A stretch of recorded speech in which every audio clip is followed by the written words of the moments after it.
Surfing, one of the world's oldest sports, is in its infancy, yet ready to burst at the seams in the great nation of Canada.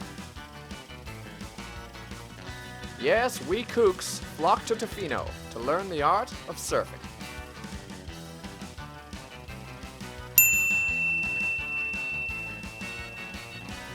But let us not forget about the West Coast stars of the sport. And what of the new breed, the river surfers? From coast to coast, surfing is catching on. Join director Paul Boyd and the Stuff Productions crew as they collect footage of surf spots in every province in Canada. Yes, the boys of summer will be out to play in this one, in Surfing Across Canada.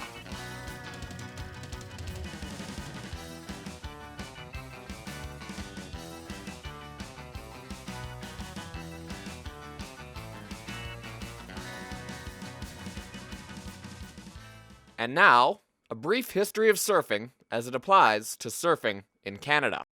The Hawaiian Islands, the birthplace and mecca of surfing.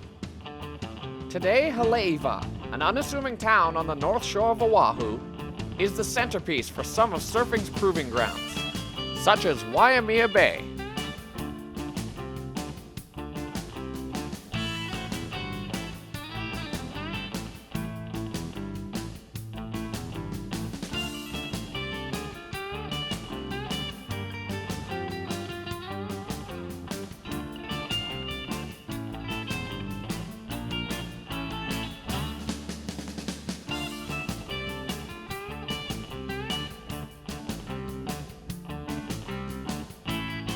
And the Bonsai Pipeline.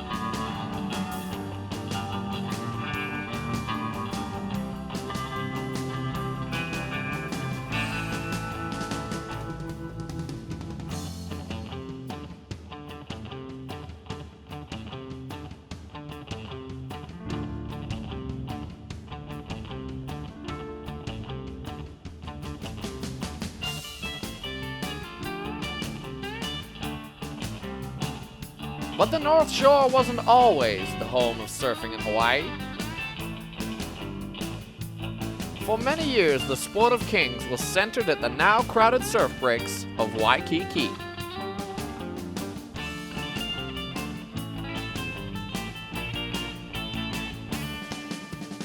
It was on these breaks that Duke Paoa perfected his skills as a surfer. The former Olympic gold medalist is credited with introducing surfing to the rest of the Western world. It wasn't until the early 1900s that the Duke arrived to the cold waters of Santa Cruz, California, the reputed first site of surfing in Cali. Now, thanks to the advancement of wetsuit technology, O'Neill hosts the Coldwater Classic every autumn in Santa Cruz, when the surf becomes epic.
years, the cold water surfing in Santa Cruz has forced surfers to push the performance and technological barriers.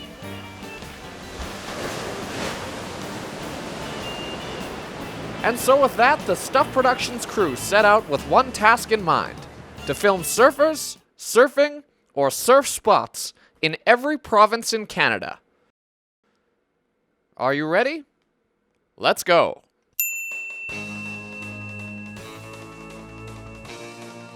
Tofino, British Columbia, Surf City, Canada. This small town and the surrounding beaches have become the headquarters for surfing in Canada. The many surf shops and kilometers of beach breaks make Tofino the ideal place for the beginner surfer. Before hitting the water, our friends John, Lisa, and Catherine get used to their surfboards. Attaboy, John. Paddle hard, Catherine, you've almost got it.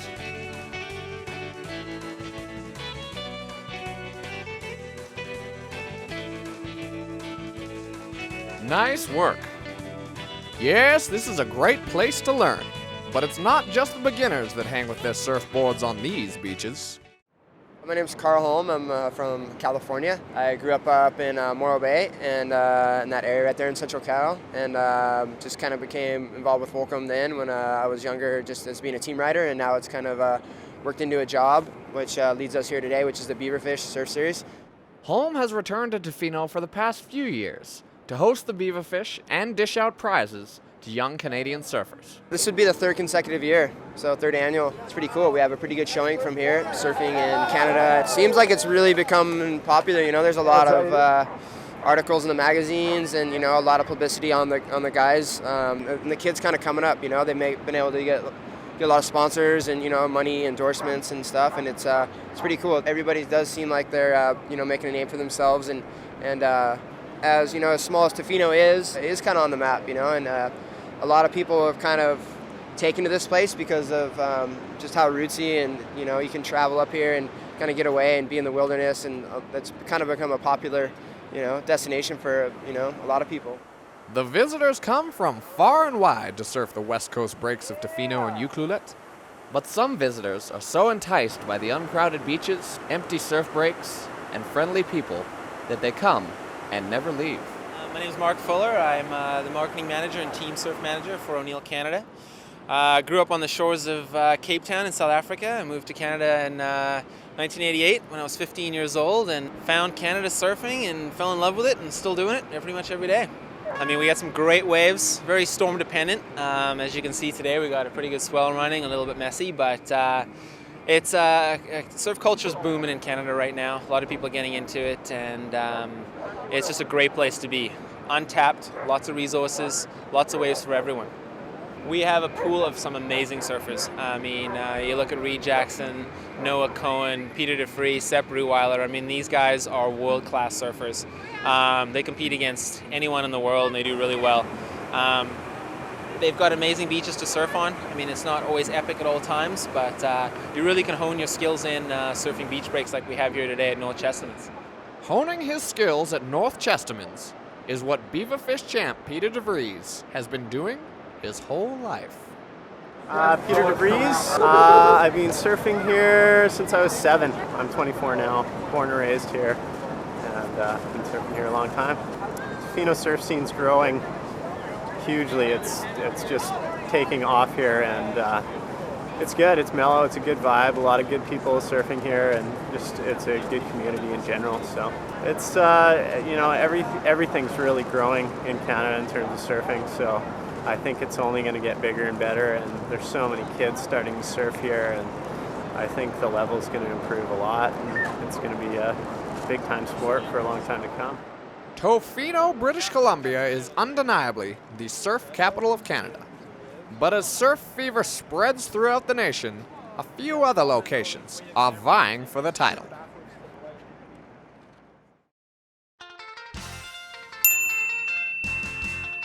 The Nova Scotia coastline is gaining the reputation of a world-class surfing destination.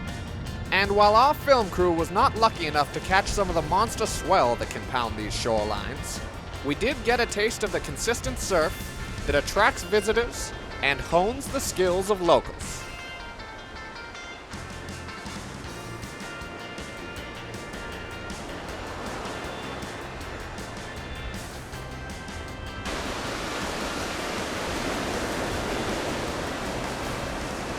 Nova Scotia native Keith Clark has become an important part of the local scene. My name is Keith Clark and I own and operate Happy Dude Surf Emporium. Been here on the Eastern Shore for 10 years now, and we rent surfboards, wetsuits. We also sell everything you need to go surfing, basically. I came up in '88, and at that time there was maybe 30 or 40 guys that surfed. A lot of them older guys that had been surfing since the 60s. In the past 10 years since I opened, it has increased. There are more and more people getting into surfing, usually through a friend that had been a surfer around here. And then the college kids started getting involved in surfing, and it just was wildfire after that. Even in the wintertime, if you go to the beach on a Monday and it's freezing, and you'll see 30, 40 cars parked, 30, 40 surfers out off the point. Despite, or perhaps as a result of the cold, more and more people are coming to Keith for surfing lessons. Years ago, it was like pulling teeth trying to convince kids to take a surf lesson, spend a little bit of extra money, but nowadays it's finally paid off, and a lot of kids won't even rent equipment without wanting to take a lesson first of all. We do a 3.5-hour lesson, which is quite thorough. We talk a lot about safety, surfing etiquette, how to paddle the board correctly, which is the key to learning to surf, learning how to catch waves. Our film crew decided to tag along with Keith for one of his surf lessons at Martinique Beach. This is Martinique Beach where we're at, and it's a fair distance from the city. It's a little bit more out of the way, but it's a beautiful beach here. It's a really good learning beach. This area is called the Cove. A little bit further down we're more in the beach break. Waves are breaking on sandbars. There's not a lot of rocks, so it's a great place to learn. So I think it was a success. We had a fairly large group.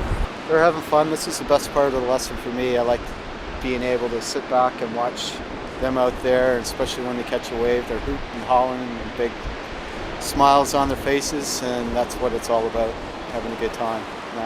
Everyone's coming back, no one's hurt, no one's bleeding, no broken arms or dislocated shoulders. It's a good day. Although Nova Scotia is the home of surfing on the East Coast, it's not the only province in the East where one can hang 10. Newfoundland and Labrador are rugged, windy, and cold. St. John's, Newfoundland is the furthest northeast city in North America, and its edge-of-the-earth location puts it in line to receive some excellent surf. Across the water from beautiful Trinity Bay, and 90 kilometers away from world-famous Dildo, our crew stumbled onto a playful little wave in the tiny town of New Melbourne. We were unable to track down any sort of surf community in Newfoundland, but with waves like these, we're sure there must be surfers somewhere in the province.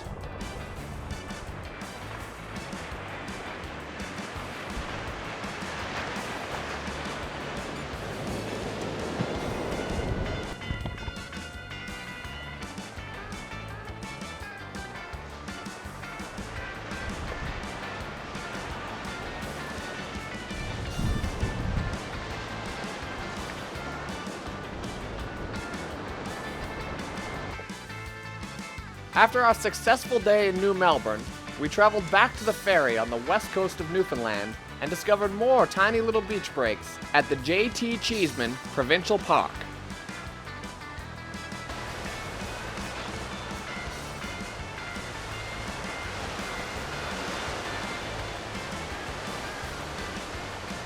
Although the surf conditions were not ideal, they definitely show potential for the future of surfing in Newfoundland and Labrador. Southwest of Newfoundland, Prince Edward Island is usually the home to calm, tranquil waters. But between the months of August and February, winds from the north push down to Prince Edward Island National Park and create wind swell, surfable with a little luck and a little patience.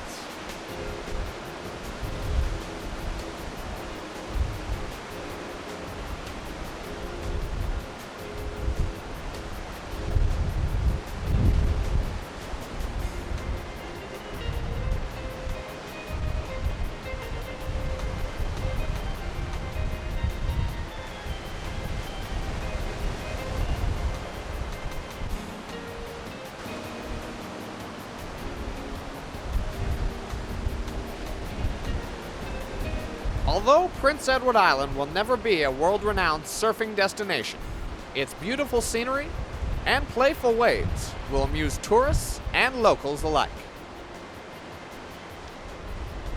Perhaps the most interesting possibilities for surfing on the East Coast lie in the province of New Brunswick.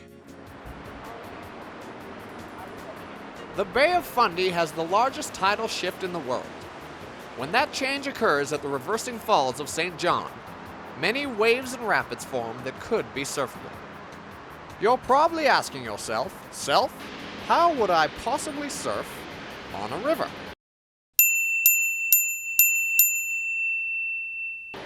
Well, that is a very good question. And the answer is this: not very easily. You see, when large volumes of water are constricted by flowing over rocks, they create a rapid. A rapid is a kind of stationary wave. If a surfer were to paddle into the white part of the rapid, they could trap themselves facing upstream. These rapids in particular caught the eyes of the Stuff Productions crew as potentially surfable river waves. To most, jumping into these rapids with nothing but a surfboard and a prayer would mean certain death. So, what kind of person is it that surfs on a river wave? Montreal, Quebec is the unofficial capital of river surfing in North America. The rapids on the St. Lawrence River in front of Habitat 67 in downtown Montreal are the training grounds for the up-and-coming stars of this new spin on an ancient sport.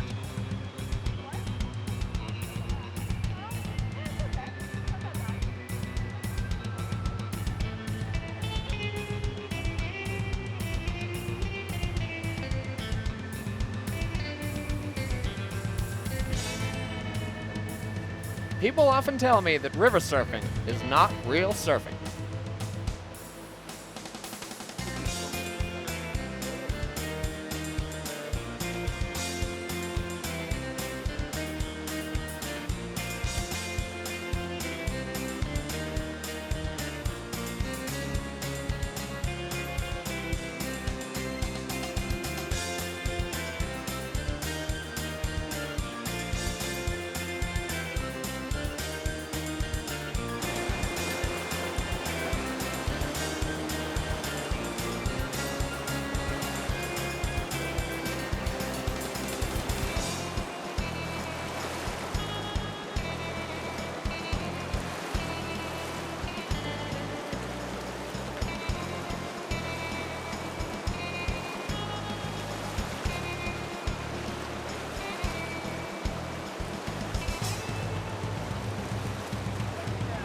The Stuff Productions crew got an exciting chance to meet some of the locals who surf where surfing shouldn't be possible. I was driving by with my cousin and he told me he saw some guy with a surfboard, and it was in October, so we came down, no one was here. We were a bit scared of jumping in, but we did it anyways. Caught the wave once, it was all white when we were here, so we surfed a bit, and then next summer we saw the guys surfing, and yeah, that's how we started. But now people are starting to get used to it in Montreal, but still a lot of people think we're crazy, that the water's too cold, that it's dirty. People don't believe it, they come and see, check it out. They don't quite understand the way it works, so you have to talk about it a lot, and we get always the questions, isn't it too cold, you guys, isn't it dirty? But yeah, people are starting to get noticed, and it goes in the papers a lot and stuff, so there's way more people than before, at least 150, 200 surfers, but people are still friendly, stoked to surf. It might get worse, but I don't think so. There's a lot of people starting and dropping off, but guys are getting really good for sure, and with all the videos going up with guys surfing in Europe and in Alberta and everywhere, for sure people will push the level even more. So I can't wait to find out what we're going to do on these waves. As well as Olivier, Peruvian Daniel Castillo is really starting to show what can be accomplished on these Montreal waves. Oh, it's amazing. I never thought, coming from Peru, being right in front of the ocean, that suddenly this wave was gonna appear, on my way, let's say. And for me, it's a blessing, I find it like a blessing. Castillo stumbled upon the river waves by chance and hasn't quit riding them since. I remember coming back from vacations in Peru 3 years ago, and I left all my stuff over there. Obviously, I didn't know there was surfing in Montreal, right? So I didn't have anything to surf with. But I remember coming down from my apartment, going to a surf shop to get a surfing video. It's really messed up. And then I see this dude standing right in front of the street with a board. I'm like, where is this guy gonna go? You know, like I went right away to ask him, hey man, where are you gonna go surf? Like, are you just holding your board for just holding it, or you're gonna go surf? You know? He's like, yeah, there is a wave in the river. It's super nice. It's really fun. There's a lot of guys surfing it. And I'm like, oh, a wave in the river? How is that? You know, like how strange. Anyway, I was hooked, and I came right away to see it. And I was like looking at the people surfing. I was like, people is surfing in Montreal. I couldn't believe my eyes, you know. Castillo, a competitive surfer in Peru, compares surfing river waves to ocean waves. Basically, for me, the thing that changes is the way to get the wave. Once you're on the wave, you're surfing a wave. It's stationary, it's not moving, so you gotta paddle for it and go with the current. And then once you're there, you stand up and start doing things like you do in the ocean. It's not gonna allow you to do radical stuff, you know, like you're not gonna bring your fins out of the leap because it's not as powerful, obviously, you know, but it's for sure fun. Another surfer who's been tearing up these waves with Danielle and Olivier is former Penticton native Jeff McKee. Saw a picture in the newspaper and came here to check it out. I just saw it on the, I saw this wave on the front page of a newspaper, and then I came and I surfed that one. Scariest day of my life. Well, you're always told never to swim in rivers, so why would I go in there with a surfboard? Although there didn't turn out to be many hazards on the waves of the St. Lawrence, a few kilometers away, in the rapids of the Lachines Canal, hazards are aplenty. Lachines is rock and roll. It'll beat you. So you got to be willing, you know. It's an equipment wrecker. You go through equipment in Lachines. You definitely can get pulled. I got sucked down today, not that long, but 15 seconds or so. I got sucked down behind Mavericks. That's Montreal river surfing pioneer Corin Addison on his favorite waves, Mavericks. You can surf the pocket of Mavericks exactly the same way you would on the ocean. You're always driving up the line, and even though if you had to take a GPS reading, you're never actually going anywhere. You have the sensation when you're surfing Mavericks that you're constantly being chased by this pile behind you, the same way you are in the ocean. And if you get in the pile, you have to cut around the section to make it back out to the green. And the best moves are to be had right, you know, where the green meets the white, right on that steep part of the pocket where it curls and breaks. It's identical to an ocean wave, except that you can have a 10-minute ride, you know. It's rare that you have long rides on Mavericks because ultimately you make a mistake or throw you over the falls or something happens and you get beat down. But in theory, you could ride it forever. And it's my favorite river wave ever. Addison, a former world champion kayaker and Olympic medalist, is believed to be the first to surf the river waves of Montreal. In about 1999, I got a phone call one day. I was working at this kayak company, Riot Kayaks, and I get a phone call one day from this guy in Phoenix, Arizona, Elijah Mack. And he says, hey, you know, I'm going to go out and surf waves on a surfboard. And I thought about this for a second, and I went, you're going to go surf river waves on a surfboard? That sounds really stupid. A year later, something just bit me. I was like, God, I wonder if you could surf this wave on a surfboard.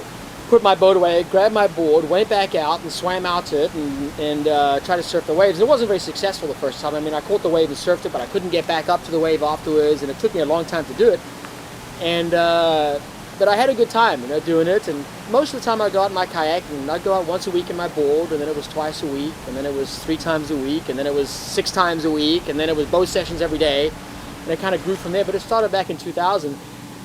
Ironically, it wasn't like till about 2002, 2003 that the sort of bell went off and I was like, that's what that guy Elijah was talking about. Huh, this shit's really fun. But as far as I know, I was the first person to surf a river wave in Montreal on my surfboard, and I had it all to myself. Addison acknowledges that his surf school is part of the reason that there are no more empty waves in Montreal. But he believes Two Imagine Surf School can't be solely to blame for the explosion in river surfing in Quebec. Quebec has a sort of ingrown surf culture. It sounds strange, but actually in soft goods sales, so things like board shorts, bikinis, clothing of surf brand, it's number 3 in North America after California and Florida. Actually, Florida and California. So you could buy any brand bikini, but Quebecois buy surf brands. You could buy any brand of shorts, but Quebecois buy surf brands. Same thing with t-shirts. Quebec is in love with the concept of surfing. We just never had a beach. So as soon as it became known that there was a wave to surf, it was an instant explosion of popularity. Things that we used to do, for example, go down to the wave with just the 2 of us, and when she was just learning, I would stand on the wave and I'd have an hour and a half long ride, and Andrea would do 6 runs, She'd come off the wave, swim to shore, go back up, come down the wave. I'd go over to the side, chill out there. She'd surf the wave for 10 minutes, eventually fall, go off the wave. By the time she got back up, I'd had my ride, my 10-minute ride. I'd move over to the side and she'd do that again. Those days are gone. Now you take a 2-minute ride, there's 30 people going, get off the bloody wave! But hey, that's popularity, you know. You go to a ski area on a Sunday, you know, you're gonna wait 20 minutes in line for the lift, you know. Any sport that's popular, you're gonna wait in line, and that's just, we're victims of our own success. Despite the new crowds, Andréane Dumas has been a beneficiary of Corin's success in the water, both as a surfer and as an instructor at Corin's surf school. So Andréane was one of the first people as well, like probably one of the first 10, 15 people that I got surfing. She learned really fast. I mean, she's been surfing for 3 years now. It's my 4th year. It's your 4th year? 4 years? I wish I could surf like that after 4 years. Jeez, I was still a complete tool after 4 years of surfing. But it was not very easy at the beginning because I was a little bit scared and not in shape. Her first ride, her very, very first ride, she catches a wave, surfs it for about 5 or 6 minutes, got up on your knees, surfed it, then surfed it drop foot, and then stood up. Not for very long, but stood up for 10, 15 seconds before wiping out. First ride. Second ride, surfed it standing for a minute or so, and just uphill from there. Like, eventually made her a board. I was like, okay, this board's going to be a little bit aggressive for you, but you'll figure it out, and you know, you'll grow into it. And grow into it. It took her all 3 days to grow into it. A week later, she's like, yeah, it's a little big. You got anything smaller? Because of the teacher. Corin Addison seems to have had success with many of his students.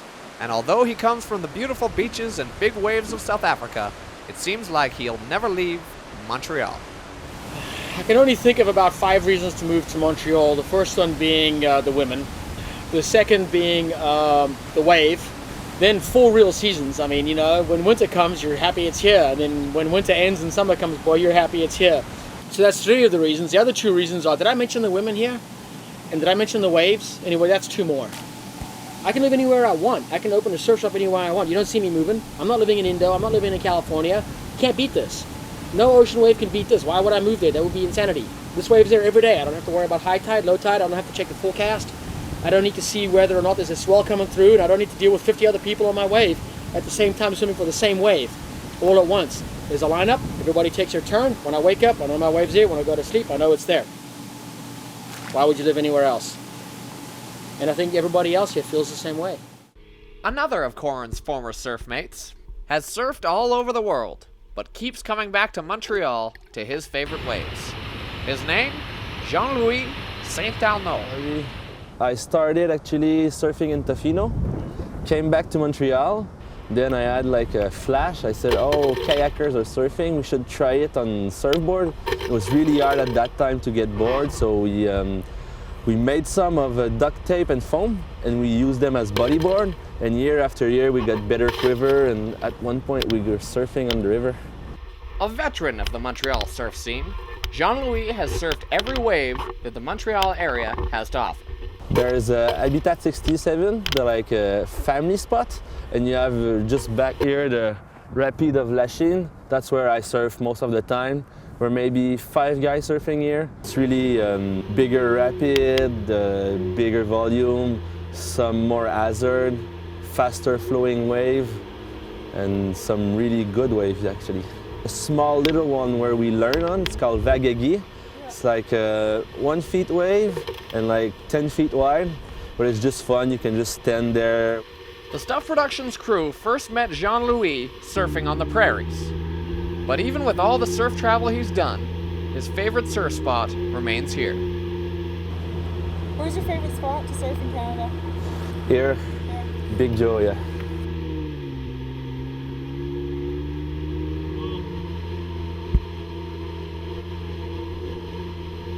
The Montreal river surf scene was an impressive one to see, but they're not the only ones surfing in rivers across Canada.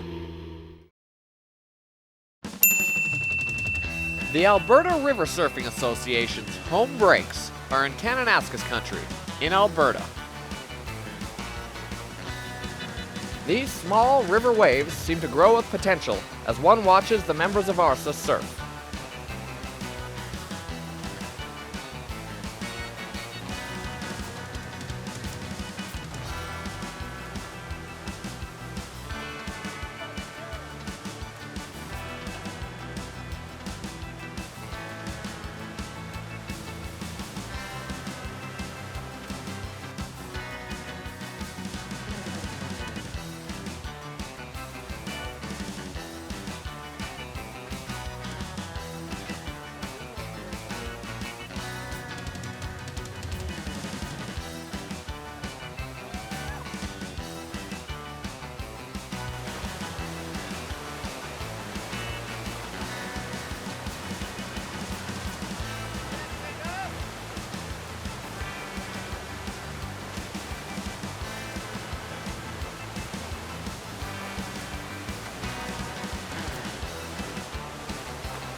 A surfer has to be hardcore to surf on the small, frigid waves of the Kananaskis.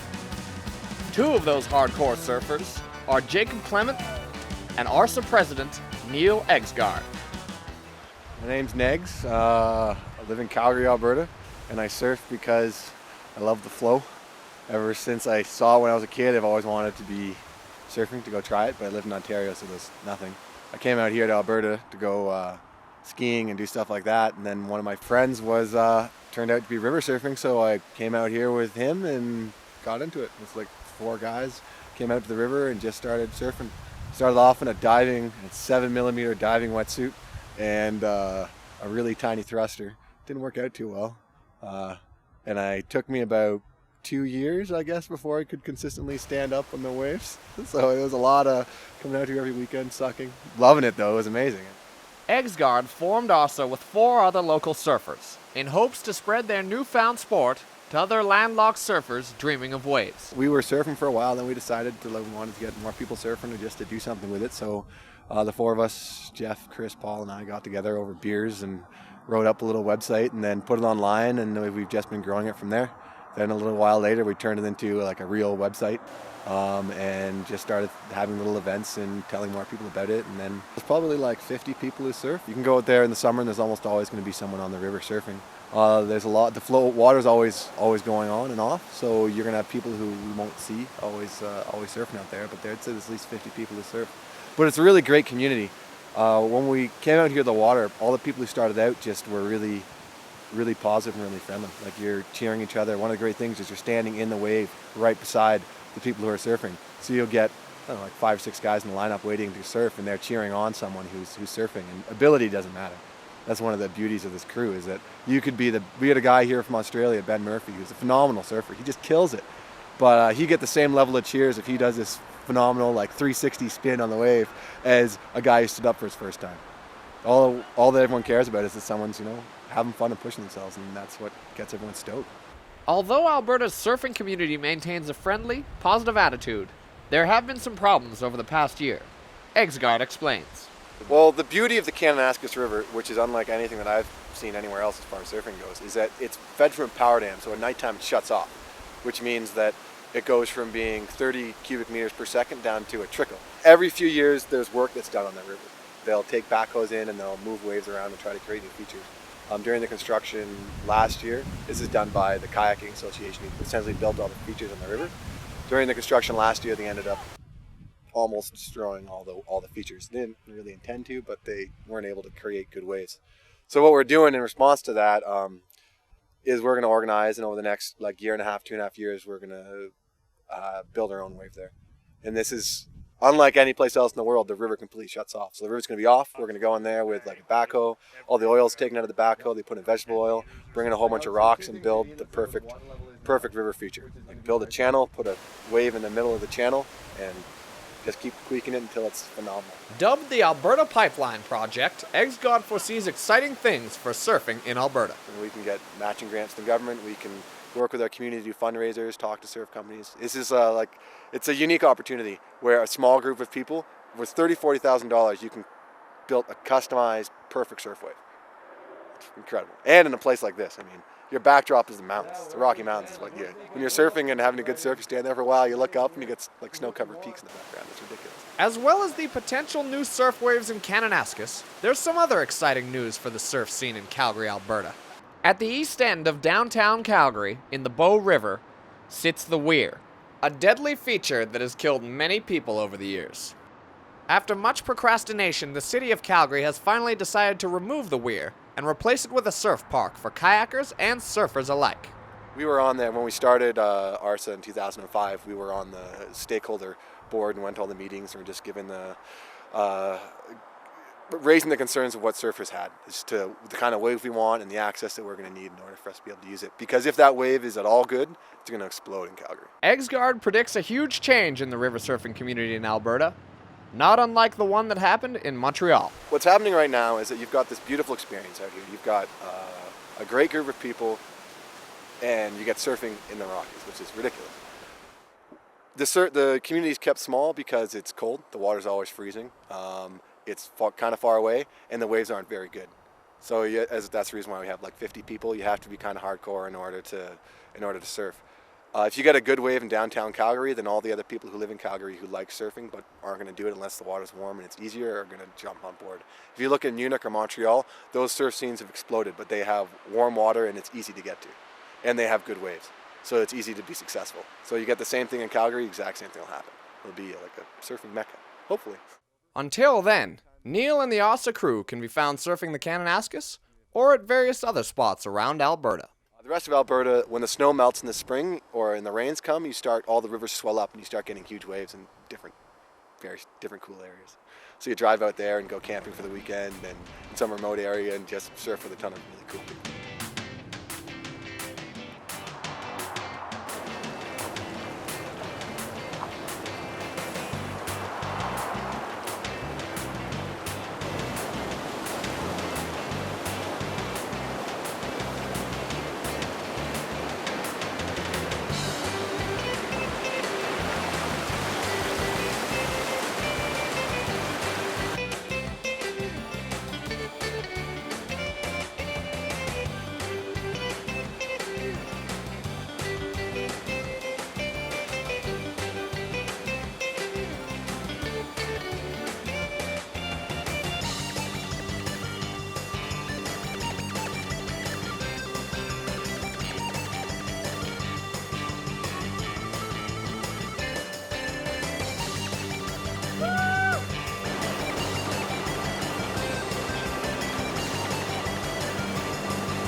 In the summer of 2007, the members of ASA met up with fellow surfer Jean-Louis of Montreal to surf the riverways of Lake Nudamik in Manitoba.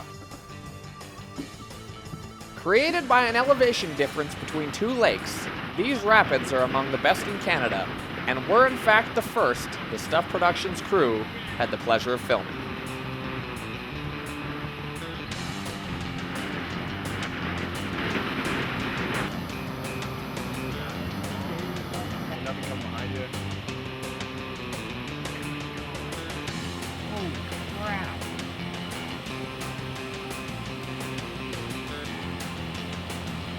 Wow.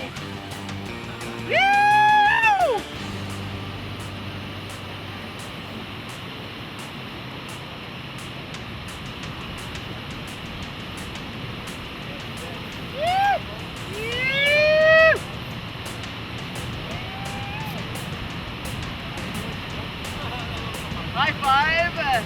Sexy time!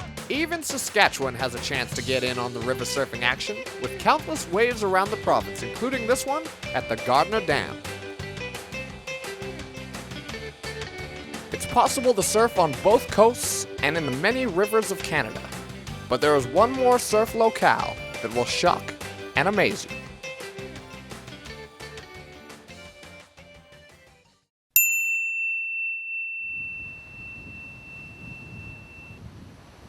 Ben Chalmers has been surfing the Great Lakes since he was a teen.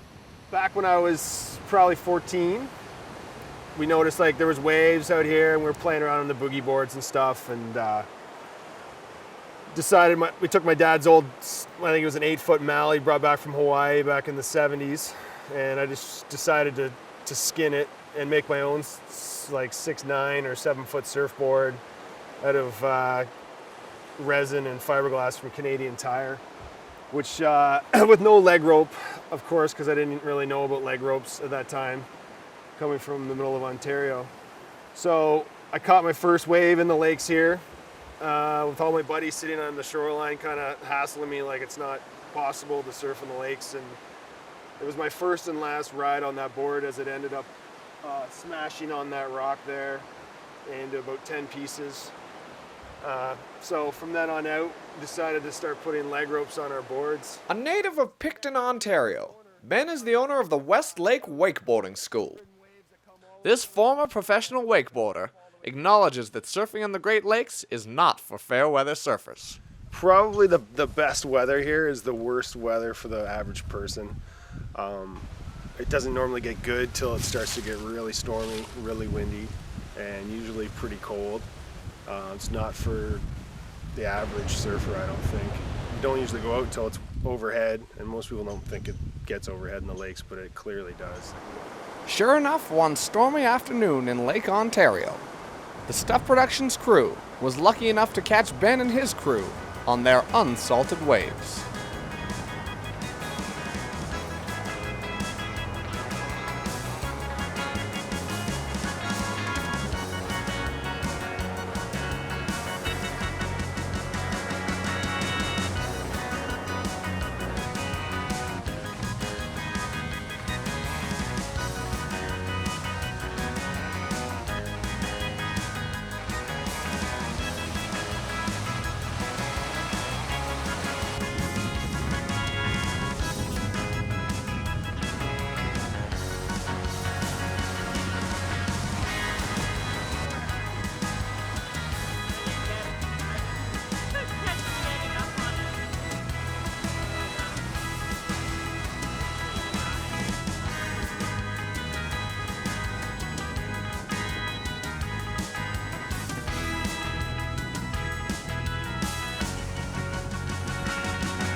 As you can see, surfing in the Great Lakes may be free of sharks, but it's not free of fun. And there you have it, surf fans. Although geographically far away from Duke Kahanamoku's Hawaiian Islands, Canadian surfers are right next to them in spirit, surfing the West Coast, the East Coast, and every province in between. This has been The Gent, and I am encouraging you to go surfing across Canada. This little camera is cool.